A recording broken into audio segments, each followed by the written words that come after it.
강명도는 매일같이 객꿈을 꾸고 있지만 북한의 현실은 강명도의 객꿈과는 전혀 다르게 변하고 있습니다. 안녕하십니까. 한반도의 평화지킴이 여러분들을 위해서 오늘도 어김없이 찾아왔습니다. 오늘도 매일같이 객꿈만 꾸고 있는 강명도에 대한 이런 방송을 진행하려고 합니다. 우리 친구들로부터 이런 전화 받았습니다. 쓰레기들하고 이야기 그만하라고, 같은 쓰레기가 된다고. 그런데 제가 지적하고 있음에도 불구하고 계속해서 거짓말을 하고 있는데 지적하지 않을 수는 없는 거죠. 그래서 오늘도 또 강명도의 객꿈에 대해서 지적하려고 합니다. 얼마 전 강명도는 북한에서 일반 주민들 뿐만 아니라 군인들도 굶주림에 시달리고 있는데, 일반 주민들은 친척들이나 주변 사람들을 통해서 식량을 해결하거나 풀뿌리라도 캐먹을 수 있지만, 군인들은 국가에서 주지 않으면 자체로 해결할 수 없는 그런 집단인데, 식량을 공급하지 않으니까 농장마을이 양식 창고를 트는 일들이 허다하게 퍼지고 있다. 이런 내용으로 방송을 했습니다. 그러면서 이렇게 군대에 인민군에 식량을 공급하지 않기 때문에 군단과 사단 지휘관들이 인민무력성의 보급을 책임진 후방총국에 쌀은 둘째치고라도 옥수수라도 보내달라고 아성치고 있으며, 굶주린 군인들이 올해 파송해야 할 옥수수 종자까지 모두 들어가고 있다는 그런 내용으로 주장하고 있더라고요. 그러면서 남한에서는 흰쌀이라고 부르는데 북한에서는 잎쌀이라고 부른다면서 왜 잎쌀이라고 부르는지 모르겠다고 하더라고요. 강명도 교수님께서 그 쉬운 상식도 모르고 계신다고 해서, 그래서 제가 직접 가르쳐 드리려고 합니다. 잎쌀이 유래는 뭐 여러 가지 설들이 있긴 하죠. 잎쌀이라는 그 유래는. 그런데 북에서는 왜 잎쌀이라고 부르냐. 옛날에 이씨 조선 시기에 이씨들만 먹던 쌀이라는 의미에서 잎쌀이라고 부릅니다. 원래는 이쌀이었는데 말이 순화돼서 잎쌀이 된 거죠. 제가 늘 하는 이야기지만 지식이 없으면 상식이라도 있어야 하는 겁니다. 지식도 없고 상식도 없고, 그런 사람이 교수를 하고 있었다고 하니까, 그리고 또 객꿈까지 계속 꾸고 있었다니까 이 정말 한탄스럽습니다. 대한민국에 그렇게 사람이 없나요? 잎쌀이 왜 잎쌀인지도 모르는, 이런 상식적인 내용도 모르고 있는 사람이 교수를 하고 있었다니.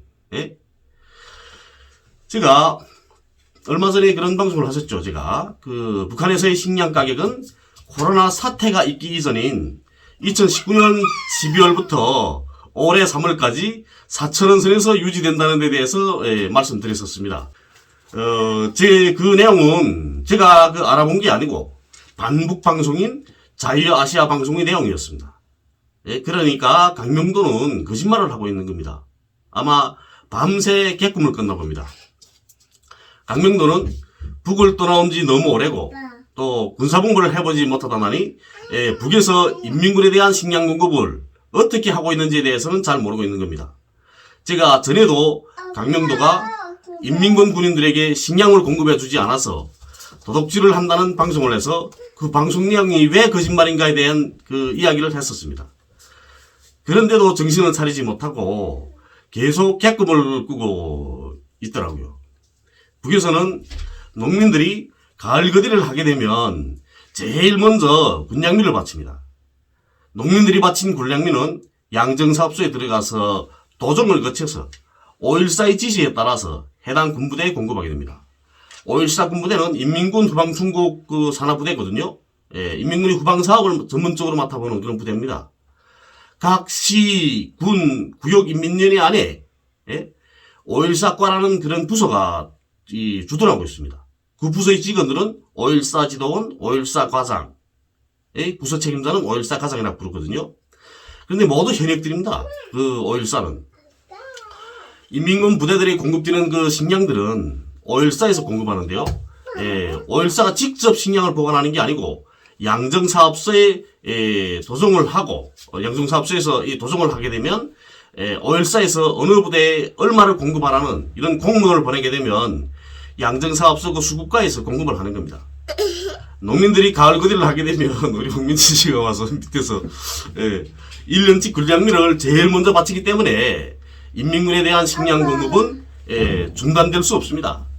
때문에 식량 공급이 되지 않아서 군단장, 사단장들이 입사는 주지 못해도 옥수수라도 달라고 할 이유는 없는 겁니다. 그리고 강명도는 인민들은 식량이 없으면 친척들이나 주변 사람들을 통해서 식량을 구입하거나 산나물, 풀뿌리라도 캐먹을 수 있는데 군대는 국가에서 공급하지 않으면 자체로 해결할 수 없는 집단이라고 말하고 있지 않습니까? 그런데 이건 인민군에 대해서 전혀 모르는 그런 이 몰상식한 그런 주장입니다. 강명도가 군사복무를 해봤어야 알죠.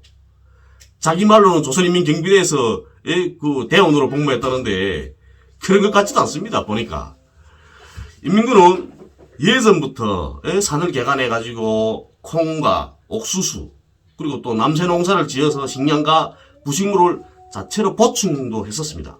예전부터 그랬습니다. 몇십 년 전부터 중대들마다 10가지 남새라는 걸 심어야 됩니다. 이 10가지 남새는 참외, 수박, 토마토 같은 이런 과일도 있고요. 그리고 또 안전당콩, 줄당콩, 부루, 쑥갓, 마늘, 고추, 파, 이런 것들도 있습니다.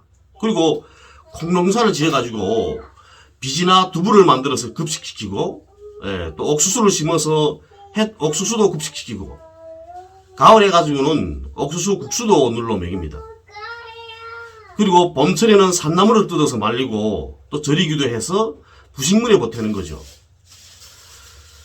고난의 행군 시기에는 산나물을 뜯어서 산나물밥을 해먹이고 그리고 또 남은 쌀은 주둔 지역 주변 인민들한테 나누어주기도 했습니다.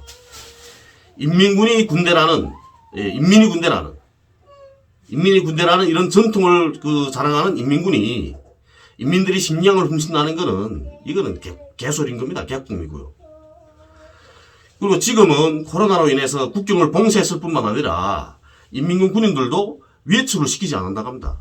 부대 변경 밖을 나가야 도둑질도 하는 거죠. 그리고 작년에 수확한 동물 중에서 종자를 따로 골라서 내놓는 게 아닙니다.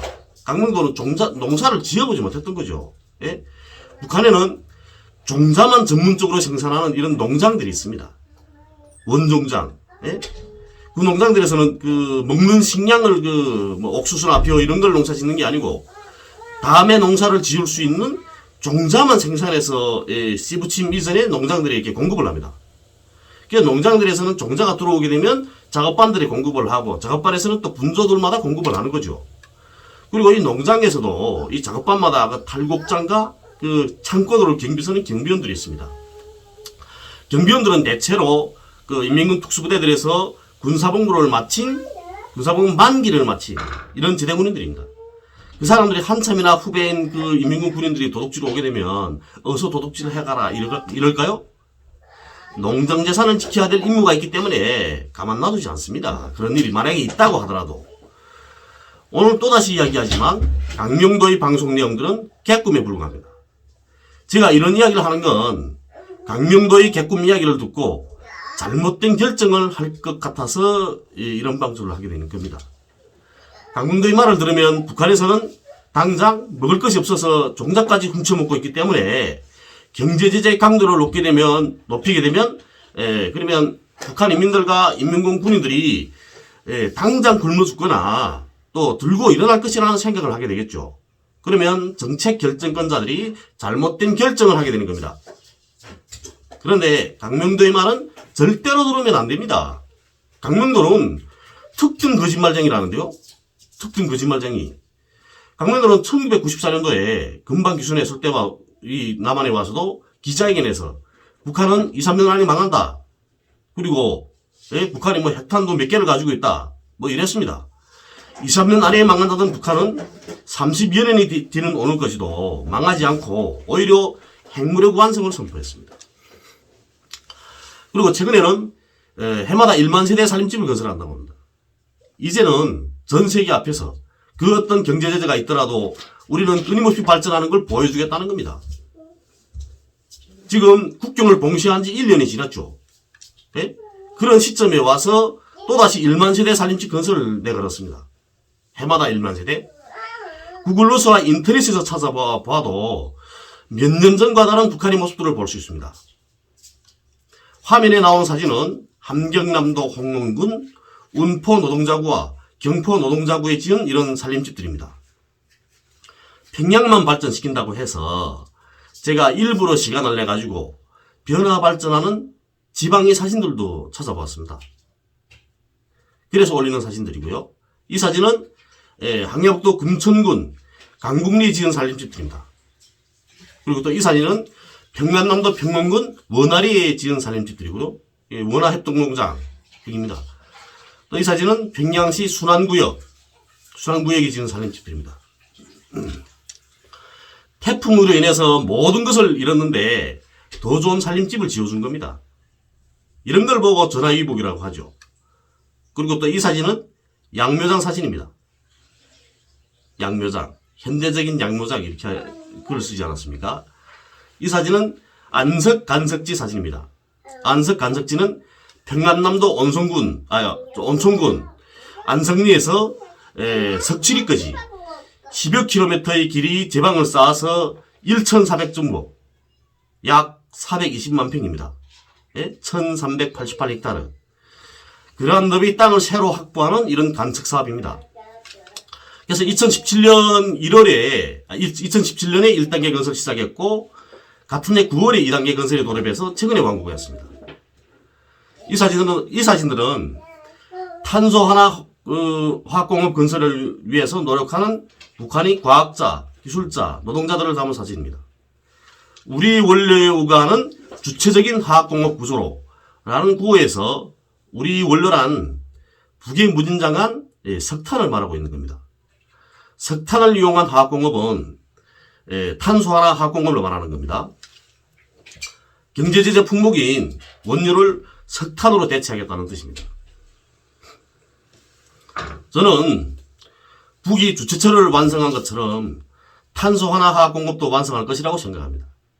석탄가스화는 제가 고등중학교를 다니던 1980년대에도 우리 화학 시간에 배워졌습니다.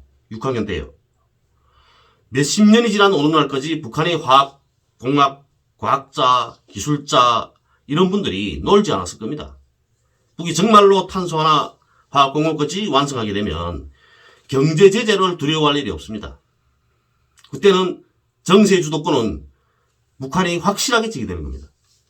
이와 같은 현재 북한 상황은 강도 높은 경제제재 속에서도 북한 경제는 끊임없이 발전하고 있고 국토 건설과 인민 생활 향상을 위해서 노력하고 있다는 걸 보여주고 있습니다. 이처럼 강명도는 매일같이 객꿈을 꾸고 있지만 북한의 현실은 강명도의 객꿈과는 전혀 다르게 발전하고 있습니다. 구독자 여러분, 어젯날이 북한만 이야기하는 이 자들이 그런 이야기를 듣지 마시고 어제야 오늘이 북한을 이야기하는 왈가왈부를 보셔야 합니다. 그리고 다음 시간부터는 국민전 사령관 최종문이 또 저와 왈가왈부를 듣는 그런 방송을 진행했더라고요. 그래서 거기에 반박하는 방송들을 몇 차례에 걸쳐서 진행해 하려고 합니다. 많은 시청 바라겠습니다. 감사합니다.